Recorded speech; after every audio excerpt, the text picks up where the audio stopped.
Assalamualaikum warahmatullahi wabarakatuh. Pernah gak sih kamu merasa ada yang aneh di rumah tangga?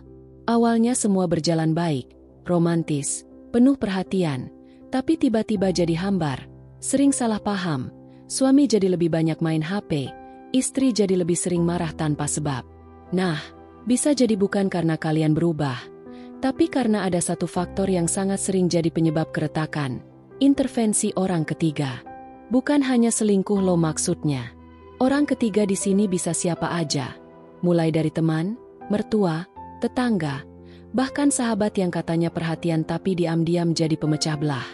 Makanya, penting banget buat punya batasan dalam rumah tangga.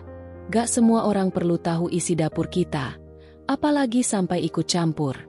Disinilah kuncinya, pentingnya batasan. Mari kita bahas satu persatu dengan gaya santai tapi tetap serius. Karena ini menyangkut nasib jangka panjang hubungan kalian berdua. Pertama, pahami dulu arti batasan dalam rumah tangga. Batasan bukan berarti menutup diri atau jadi pasangan yang posesif. Bukan juga egois yang gak mau dengar saran. Tapi batasan berarti tahu mana yang boleh orang lain tahu, mana yang gak. Mana urusan yang bisa dikonsultasikan keluar, mana yang harus diselesaikan berdua dulu. Contohnya, ketika suami istri lagi ada masalah kecil seperti beda pendapat tentang pengasuhan anak, kalau langsung curhat ke sahabat atau ke mertua, bisa-bisa masalah kecil itu jadi besar karena ditambahi opini dan penilaian orang lain. Belum lagi kalau yang dicurhati ternyata punya agenda terselubung. Nah loh. Kedua, mulai bangun komunikasi sehat. Banyak orang yang sebenarnya tahu ada yang gak beres, tapi malah sibuk cari dukungan dari luar daripada menyelesaikan bersama pasangan. Padahal, rumah tangga itu ibarat kapal. Kalau ada kebocoran, ya yang harus perbaiki adalah awak kapal itu sendiri, bukan nelayan di kapal sebelah. Komunikasi yang sehat artinya terbuka, jujur, tapi tetap pakai adab. Jangan main emosi, jangan saling menyalahkan. Ucapkan dengan cara yang baik, apalagi kalau lagi gak sepakat. Coba duduk berdua, tanpa gangguan HP, dan saling dengerin dulu. Kadang satu sesi ngobrol bisa menyelesaikan masalah yang kalau didiemin bisa jadi api. Ketiga, sadari kalau gak semua orang senang melihat kita bahagia. Ini realita, bukan paranoid. Dalam kehidupan nyata, ada aja orang yang secara sadar atau gak sadar merasa iri. Bahkan yang kelihatannya perhatian pun bisa menyelipkan racun dalam kalimat yang terdengar manis. Misalnya, "Ih, suamimu sekarang beda ya, udah gak perhatian kayak dulu." Atau, istrimu sekarang kok sering marah-marah ya?" Padahal sebelumnya kamu biasa-biasa aja. Kalimat-kalimat kayak gitu bisa memicu keraguan dan kebingungan. Bahkan tanpa disadari bisa mengubah cara pandang kita terhadap pasangan sendiri. Maka dari itu, penting banget punya filter terhadap siapa yang kita dengarkan dan seberapa jauh mereka boleh tahu urusan rumah tangga kita. Keempat, jangan libatkan orang lain sebelum berusaha menyelesaikan masalah berdua. Banyak pasangan yang begitu ada konflik, langsung lapor ke orang tua atau sahabat. Padahal, orang tua atau sahabat punya perspektif yang bias. Mereka sayang sama kita, tapi kadang gak adil menilai pasangan kita.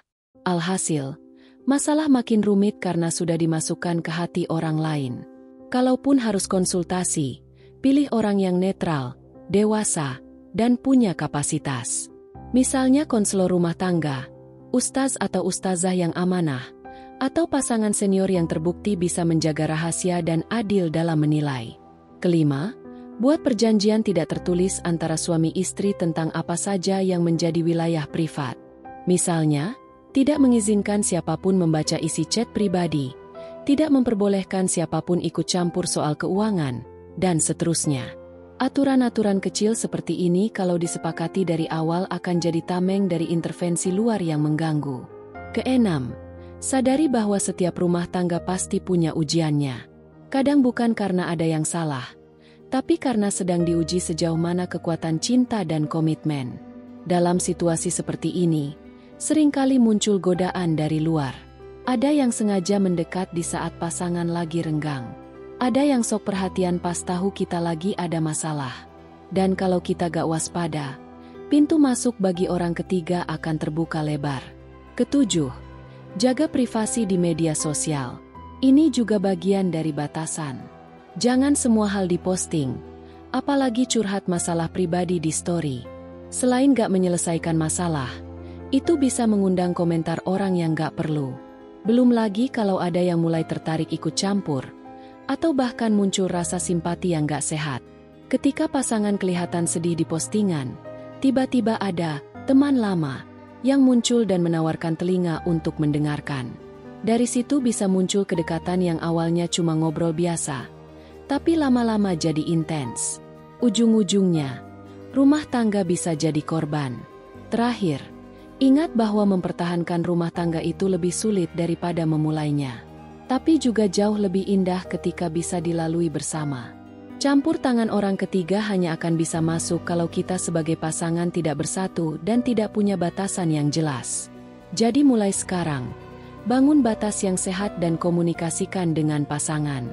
Bukan untuk membatasi cinta, tapi untuk melindunginya. Semoga rumah tangga kita semua dijaga dari segala bentuk intervensi yang merusak dan dijauhkan dari orang-orang yang berniat tidak baik. Kunci utamanya, komunikasi, kepercayaan, dan batasan yang sehat. Wassalamualaikum warahmatullahi wabarakatuh.